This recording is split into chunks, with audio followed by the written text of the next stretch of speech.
মালদায় তৃণমূল নেতা খুনের সাক্ষী মেটাতে শুট আউট দলীয় কর্মীকে। আবার আপনাদের জানিয়ে রাখি, মালদায় তৃণমূল নেতা খুনের সাক্ষী মেটাতে শুট আউট দলীয় কর্মীকে। তৃণমূল নেতা খুনের সাক্ষী মেটাতে শুট আউট, গুলি করে তৃণমূল কর্মীকে খুনের চেষ্টার অভিযোগ। মালদা ইংরেজবাজার থানার অমৃতি গ্রাম পঞ্চায়েতের কানাকপুর এলাকার ঘটনা। গুলিবিদ্ধ তৃণমূল কর্মী মালদা মেডিকেল কলেজ ও হাসপাতালে চিকিৎসাধীন। ঘটনার খবর পেয়ে ঘটনাস্থলে ইংরেজবাজার থানার পুলিশ এসে তদন্ত শুরু করেছে। গুলিবিদ্ধ তৃণমূল কর্মীর নাম আতিকুল মমিন, তার বয়স 33। উল্লেখ্য, 10 জুলাই ইংরেজবাজার থানার লক্ষ্মীপুর এলাকায় গুলি ও হাঁসুয়া দিয়ে কুপিয়ে খুন করা হয়েছিল তৃণমূল নেতা আবুল কালাম আজাদকে। ঘটনায় গ্রেপ্তার করা হয়েছিল দলেরই কাজীগ্রাম গ্রাম পঞ্চায়েতের তৃণমূল সদস্য মাইনুল শেখকে। গুলিবিদ্ধ তৃণমূল কর্মীর অভিযোগ, তৃণমূল নেতাকে খুনের মূল সাক্ষী ছিলেন আতিকুল মমিন। তার সামনে আবুল কালাম আজাদকে খুন করেছিল মাইনুল শেখ। তাই সাক্ষী মেটাতে আইনুলের ছেলে শহীদ শেখ সহ বেশ কয়েকজন আতিকুল মমিনকে গুলি করে খুনের চেষ্টা করে। জানা যায়, রবিবার রাতে আতিকুল মমিন বানিয়া গ্রাম পঞ্চায়েত থেকে বাড়ি ফিরছিল। ঠিক এই সময় মোটর বাইকে চেপে ধৃত তৃণমূল নেতার ছেলে শহীদ শেখ সহ দুজন এসে তাকে পিঠে গুলি করে। তার পিঠে গুলি লাগে। এরপরে রক্তাক্ত অবস্থায় এই তৃণমূল কর্মীকে উদ্ধার করে মালদা মেডিকেল কলেজ হাসপাতালে নিয়ে আসা হয়। খবর পেয়ে ঘটনাস্থলে এবং হাসপাতালে পৌঁছান ইংরেজবাজার থানার পুলিশ এবং আধিকারিকরা। ঘটনার তদন্ত শুরু হয়েছে। তবে যদিও তৃণমূলের দাবি এটি একটি পারিবারিক বিবাদ, রাজনৈতিক কোনো ব্যাপার নেই। বিজেপি সাংসদ খগেন মুর্মু জানান, আগামী দিনে এই তৃণমূল দলটাই থাকবে না, নিজেদের মধ্যে ভাগাভাগি এবং অস্তিত্বের লড়াই নিয়েই এই ঝামেলা। এই ঘটনাকে ঘিরে ইতিমধ্যেই গোটা মালদা জেলায় দেখা দিয়েছে চাঞ্চল্য, শুরু হয়েছে রাজনৈতিক চাপানুতো।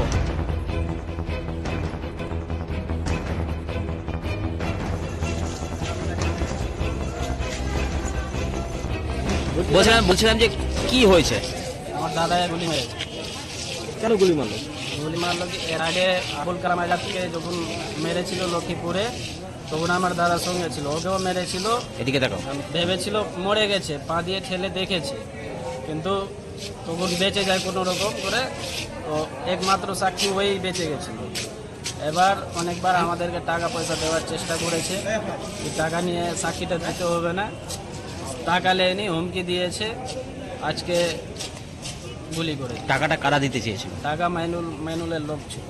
মাইনুল কি করে? মাইনুল মাটির ব্যবসা করে। কোন দলের কথা? ও কংগ্রেস থেকে জিতেছিল, টিএমসি তে এখন। আজকে কারা গুলি করলো কি বললো আপনার দাদা? আজকে মাইনুলের ছেলে ছিল। কি নাম? সাহিদ। কি ছিল ওদের হাতে? বন্দুক নিয়ে গুলি করেছে। কোথায় করেছে গুলিটা? গুলিটা করেছে বানিয়া গ্রামের একটু ভিতরে, কানাইপুরে করেছে। কেমন আছে এখন দাদা আপনার? এখন আছে, গুলিটা বের হয়েছে। ও কি করতে গেছিল? গুলিটা কোথায় লেগেছে? বললো যে গুলিটা লেগেছে পিঠে। কি করতে গেছিল? দাদা ওখানে কাজ চলছে, ওখানেই ছিল। মানে ওটাই কি আক্রোশ মেন, মানে সাক্ষী মেটানো? সাক্ষীর জন্য। আপনারা কি পার্টি করেন? আমরা টিএমসি পার্টি। বলছি যে এই যে মাইনুলের বাড়ির ঘটনাটা কি ছিল, যে আপনার দাদাকে যে এভাবে দাদা মেন সাক্ষী ছিল। এই আবুল কালাম আজাদকে যে মেরেছিল, কে মেরেছিল? মাইনুল মেরেছিল। মাইনুলের ছেলেও ছিল, আরো দলপল নিয়ে মেরেছে। মাইনুল তো এখন জেলে, কে মারলো তাহলে? কার? ওর ছেলে। ওর ছেলেকে এখনো ধরা হয়নি। আপনার দাদা কি যখন মাইনুল মেরেছিল আবুল কালাম, তখন কি ছিল আপনার দাদা? হ্যাঁ, যখন মেরেছিল দাদা ছিল। দাদা ছিল মৃত ভেবে ওকে ছেড়েছে, কোন রকম করে বেঁচে গেছে। কত টাকার লোভ দিয়েছিল? 25 লাখ থেকে 1 কোটি টাকা। কিসের টাকাটা কিসের দিয়েছে? সাক্ষী না দেওয়ার জন্য। মানে মূল সাক্ষী ছিল আপনার দাদা?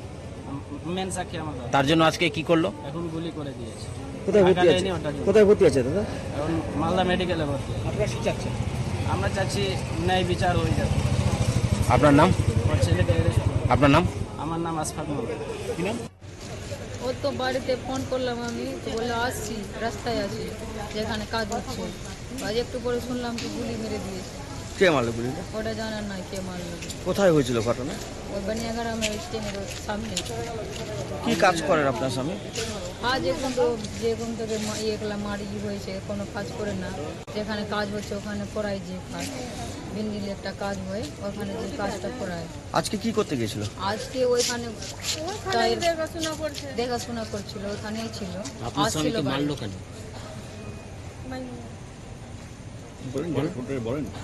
আগে যে মার্ডার হয়েছিল না, ওর সঙ্গে ছিল। কার সাথে ছিল? কালামদার যে মার্ডার হলো না এর আগে, ওর সাথে ছিল। ওটার জন্য মেরেছে। ওটাতে কি ও সাক্ষী ছিল? হ্যাঁ, সাক্ষী আছে, ওই জন্য ওকে হাঁটাতে চাইছে কি না, সাক্ষী সাবুটা বসে মেন সাক্ষী ওই আছে, ওই জন্য। আতিকুলকে কি টাকার লোভ দেখিয়েছিল এই অভিযুক্তরা? হ্যাঁ, কত টাকা? টাকা দিতে চাইছে 25 লক্ষ থেকে 1 লক্ষ কি 1 কারোর দিব, সাক্ষী দিতে বারণ করে ওকে। তো আমরা বললাম না, আমাদের টাকার দরকার নয়, আমার বর তো মরে বাঁচলো, একবার তো মরার মতনই হয়ে গেছিল, মরে বাঁচলো। আবার অনুমান করছেন কারা করতে পারে এটা? মাইলুনের ছেলে, এখন তো মাইলুন জেলে আছে, ওর ছেলে বাইরে আছে, ওই করছে। সাবুত মিটিয়ে দিব তো আমার বাবা বেঁচে যাবে। মাইনুল কি করে? মাইনুল কি করে? কোন দল করে? কোন দল করে? এখন কোন দল করে? ওরা জানা নাই আমার। আপনারা কি করেন? আপনারা? আমরা টিএমসি। আপনার নাম? লাতিফ দে। ঠিক আছে। কি হয়েছিল? এ হচ্ছে আমার ছেলে যে লক্ষ্মীপুরে মার্ডার হয়েছিল, ওই সেই মার্ডারের মেন সাক্ষী আর কি। এই সাক্ষীকে আজকে আবার সন্ধ্যা 7টা, পুরো 7টা নাগাদ ওই বানিয়া গ্রামে, এটা কানাইপুর গুলি করে দিয়েছে। কারা করেছে এটা? সেটা আমি নাম বলতে পারলাম না, ওর মুখ থেকে শুনতে হবে, ওই বলবে। সেটা আমি নাম বলতে পারলাম না, মানে যারা আপনার ছেলেকে খুন করেছিল তারাই কি? ঠিক বলতে পারলাম না, আমি বলতে পারলাম না, ওর মুখেই স্টেটমেন্ট দিতে হবে।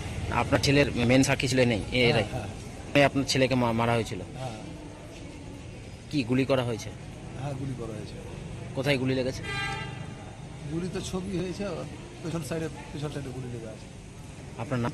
আমার নাম মোহাম্মদ আইনুল। আর আপনার ছেলে যে মার্ডার হয়েছিল? ওর ছেলের নাম হলো আবুল কালাম আজাদ।